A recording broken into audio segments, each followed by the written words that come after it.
Talking about fundraising, I told you that I have had occasions to send memoranda to the bishops of Nigeria on this matter. And a meeting is coming up, really, organized by the Catholic Secretariat to deal with this, to begin to discuss this matter because it is becoming precarious. Upon reflecting on today's gospel, Mark chapter 12, verse 38 to 44, about the widow's mite, I cannot but share my honest impressions regarding fundraising exercises in general in our churches, and especially the conduct of harvest, thanksgiving, and bazaars these days in a number of our churches. It has become something that nauseates me. It has become a topic that sickens me. The conduct of fundraisings in our churches. It is like the case of the hunter learning to shoot without missing and the bird learning to fly without perching. Since people are not generous often in many of our churches, so our church leaders, lay and clerical, harvest committee chairpersons, fundraising chairpersons, they have now learned to fly without perching, as it were. They have now learned all the gimmicks in the world. They have now learned all the blackmail to use, all the local tricks to use to get people to donate. And one of those is to fan the vanity of people, to stoke the vanity of people. Since people are generally vain, our people are generally vain. The inordinate passions in people, then you fan it. I say, the situation has taken on scandalous and even blasphemous dimensions, such that the authorities must urgently put some regulation in place about the conduct of fundraising. People have now taken it for granted that it is normal. People have taken it for granted that it is normal to have the very cumbersome announcements. You can have 10, 15, 20 minutes of announcements in preparation for harvest or for fundraising. And elaborate arrangements that precede harvest each year, whereby for many weeks or even for many months, precious worship time, precious time that should have been used for religious instruction, precious time that should be used for teaching, such time is expended on preparing church members for harvest, thanksgiving, and bazaar. In the process, the sanctity of worship is violated. In the process, the integrity of the liturgy is violated. In the process, a dose of vanity and vainglory is accommodated in the churches against all that Jesus Christ teaches us about giving. Sometimes secular comedians and entertainers are brought into the church to ginger the members so that they can contribute more. Am I the only one that has seen this? My question is this, to you and to all those who are watching us.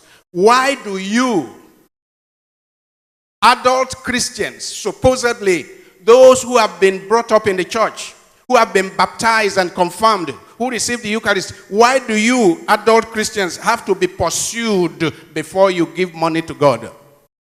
That is, if you think it is giving money to God. Why do you have to be cajoled as adults before you give money to God?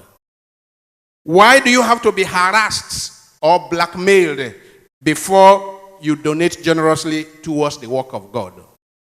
Do you have faith at all? Do you have trust in God at all? The other question says, it is people who have faith and trust in God that are generous. If you have to be cajoled, if you have to be blackmailed, if all kinds of tricks have to be used to pursue you to donate money in church, I am sorry, what it means is that you have no faith. You could as well donate that money to a club in town. Why does an individual have to be called out 5, 10 times during one Mass before he hands over what he has decided to give to God for his annual Thanksgiving. Why do I have to call you out 5, 10 times? What's going on? It looks silly and idiotic to me to have 100 naira or 1,000 naira for God and to come out 10 times to give that 100 naira and now ask for change so that I can come 10 times. What's going on?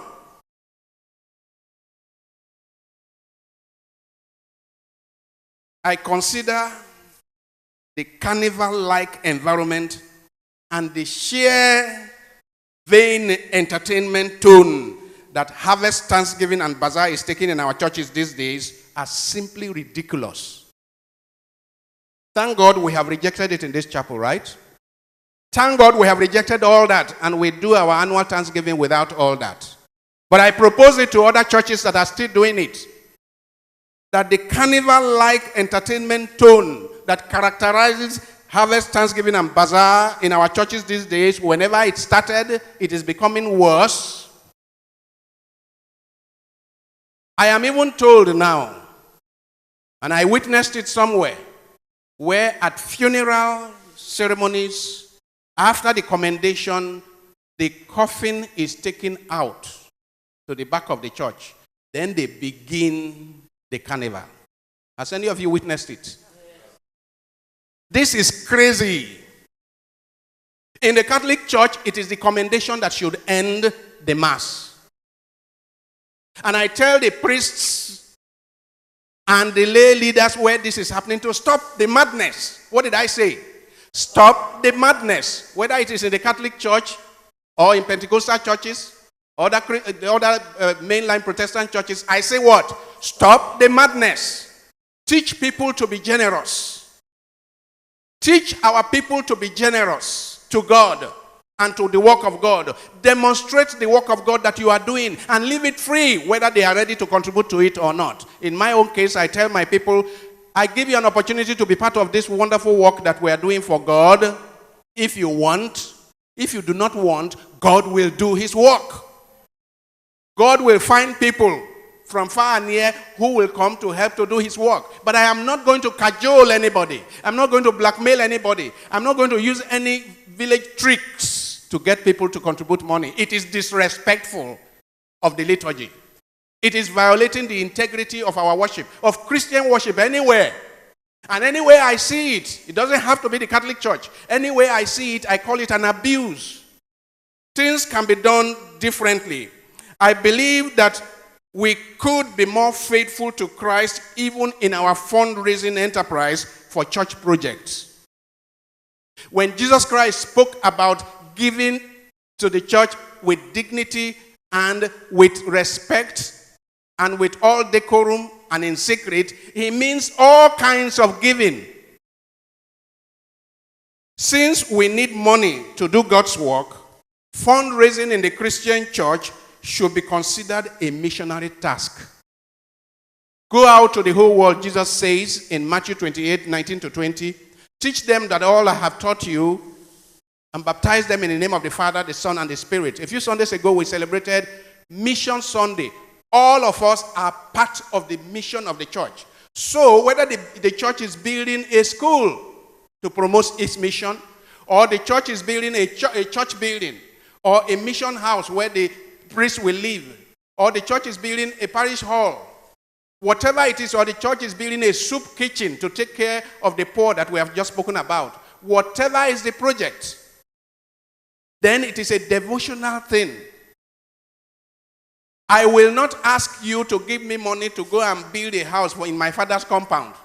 I will not. So if what I am asking for is money to do the work of God, then we do it with all decorum, with all respect. In fact, it is a devotional exercise. Giving in church is part of your devotion. Maybe it has been separated and people no longer see it as devotion. It is devotion. Which is why it is so annoying.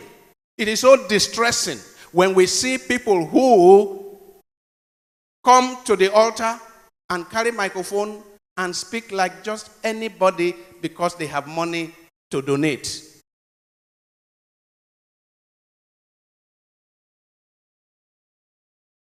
Henry Nguyen, 20th century mystic and spiritual director and retreat preacher, reminds us giving in church should be an act of devotion. He reminds us that fundraising in church is, I quote him, proclaiming what we believe in such a way as to offer other people an opportunity to participate with us in our vision and in our mission. I have a vision and I have a mission for the church. And all those that I invite to join me, it is to come and share in my vision and in my vision and mission for God.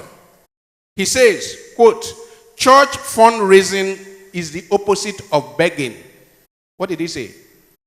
Church fundraising is the opposite of begging. If I need to buy a car for myself, I beg you to give me money. But if I need a car to do God's work, I will not beg you. I will offer you an opportunity to be part of that project. Take it or leave it. Take up that opportunity or leave it. Fundraising is the opposite of begging, he says. When we speak to people about raising fund for the church, we are not saying, I quote, please, could you help us out because things are hard? No, he says, we are declaring, we have a vision that is amazing and exciting. We are inviting you to invest yourself through the resources that God has given you, your energy, your prayers, and your money in this work which God has called us to do. This is the approach we should take in fundraising and not all the nonsense that is happening all over the place today.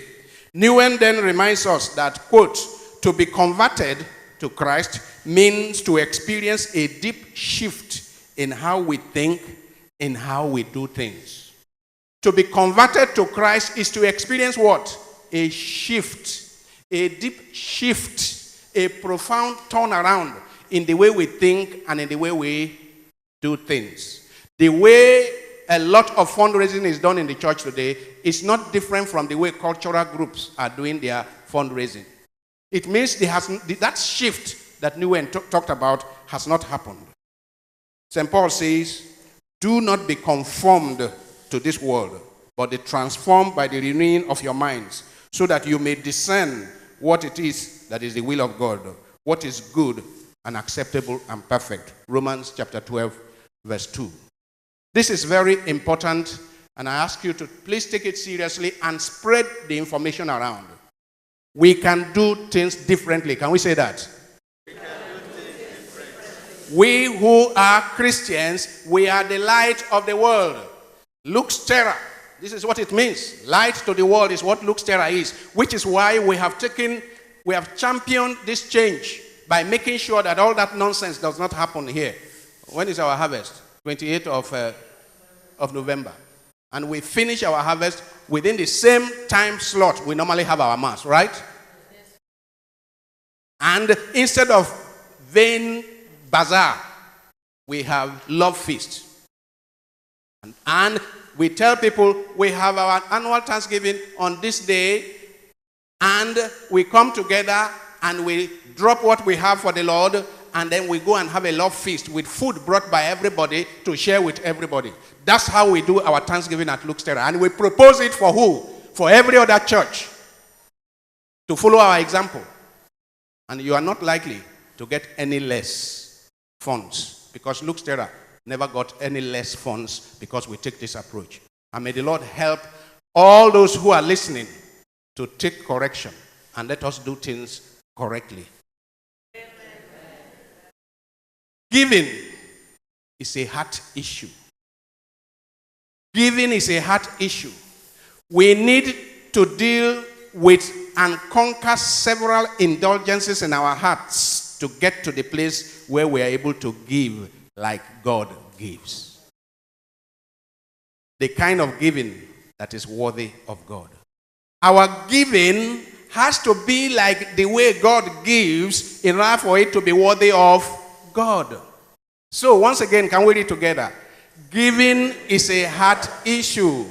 We need to deal with and conquer several indulgences in our hearts to get to that place where we are able to give like God gives, the kind of giving that is worthy of God. What and what do we need to conquer? We need to conquer selfishness. We need to conquer pride. We need to conquer greed. We need to conquer fear. Fear that there will not be enough. The kind of fear that the widow of Zarephath conquered, and that the poor widow in the gospel conquered. We need to conquer all that before we can give like God gives. We need to conquer the self-indulgence of wanting to be seen and applauded. Ego. We need to conquer the ego that puts us in trouble. We need to conquer all that. Please write this down and share with your friends at this time of harvest and throughout the year with all the fundraisings that go on in our churches. We are to be examples to others. We are not to be conformed to the world. The world is evil, St. Paul says, but your lives must redeem it.